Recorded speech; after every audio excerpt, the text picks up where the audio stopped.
Virginia. 3, they promise obedience to the bishop and his successors. So,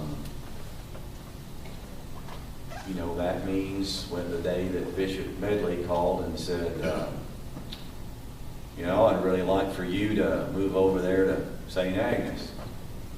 Will you do it? Yes, Bishop. If that's what you want me to do, I will do that. Now there's, it's not a case of he says jump and you ask how high. It's not exactly like that. There can be some discussion about things. If, say, a priest has a particular, I don't know, for whatever reason, like, oh no, Bishop, I really don't want to go there. He may listen to that and say, well, okay, all right, we'll find somewhere else. But he may not.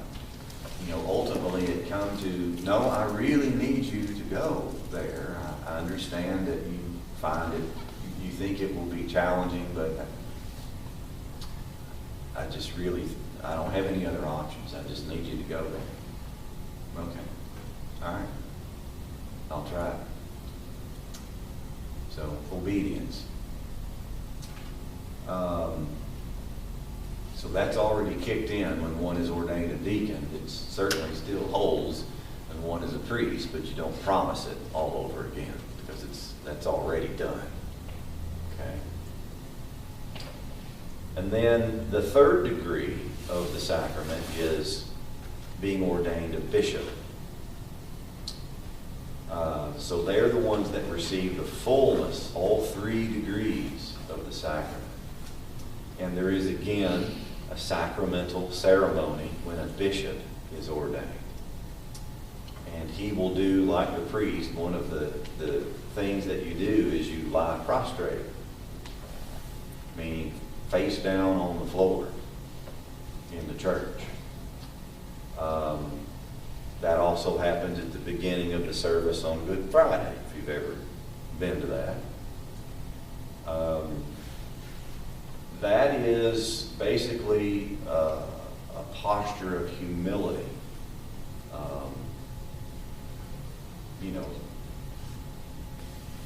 The very root word of the word humility, honus, the Latin word, means ground or earth or dirt.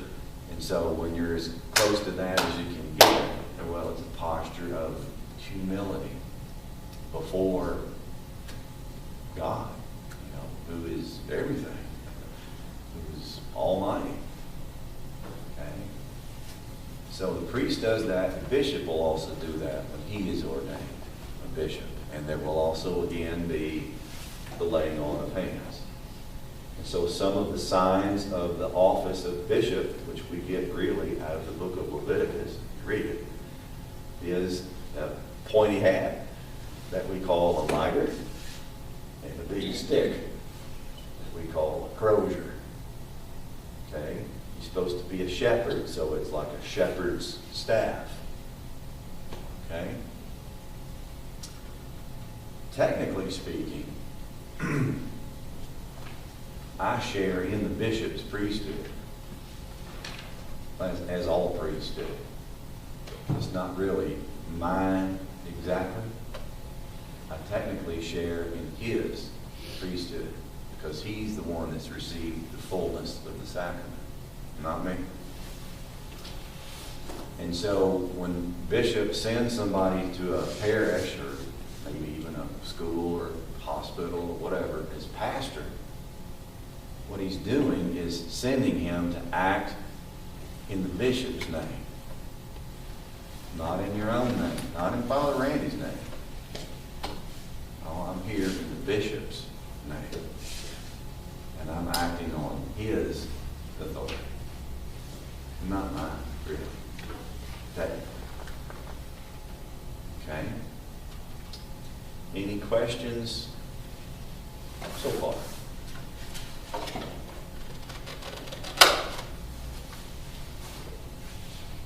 Guess not. Clear as mud, huh? out of curiosity. Yes, ma'am. If you have, you said once a priest, always a priest. If you have a priest and for whatever reason they choose not to be active, if for whatever reason they choose years later to become active again, can they do that? Possibly. We've got a guy wanting to do that right now in our diocese. I met him for the first time at convocation. I think he's 74 years old. He was ordained, I forget how many years. Wasn't even here, it was in Archdiocese of Louisville. And he was, for some amount of years, he was in active ministry. He left. I suppose he got laicized, which comes from the Vatican. And he married, he had kids, he got grandkids. Well, his wife died. So now he's sensing maybe a call to come back to priesthood or active ministry as a priest. And so that's, I guess, being explored. But while he's still married, no, he couldn't do it. He can only do it because he's widowed. Is it common? Not real, no, but it does happen occasionally. Yeah, there's a priest in Nashville that has grandkids and kids. Because my daughter went down there one time and she came up and she said, "Mom, how's this all happening?" I'm like, "Well, I don't know. Let's find out." So I had to research.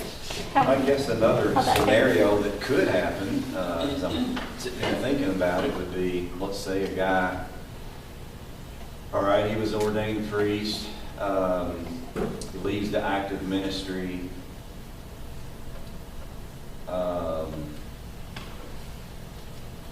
he gets married, he laicized, he gets married, but he gets a divorce.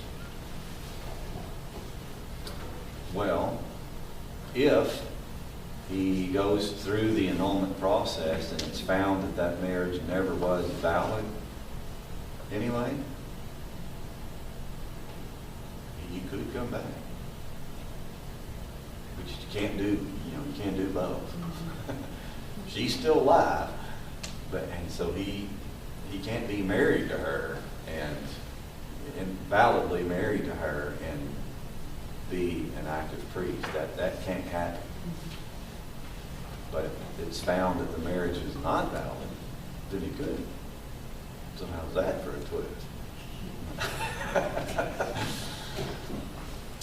And I can't say that I know somebody that's done that, but it probably has happened, probably has.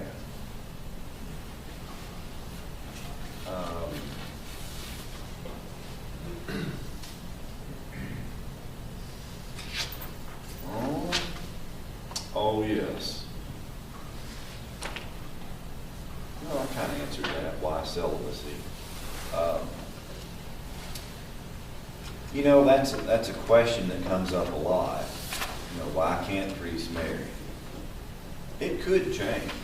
I mean, we know that Peter was married because Jesus healed his mother-in-law.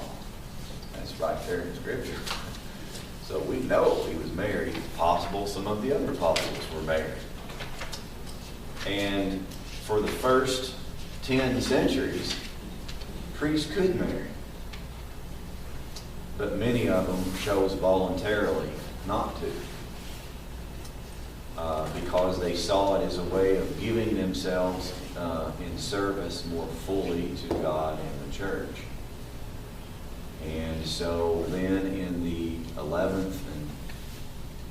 12th and 13th centuries, there was a series of councils and the matter was settled definitively that, okay, can't marry. Priests cannot marry. So that's when it became required. So could it change? Technically, it could. Yes, it could.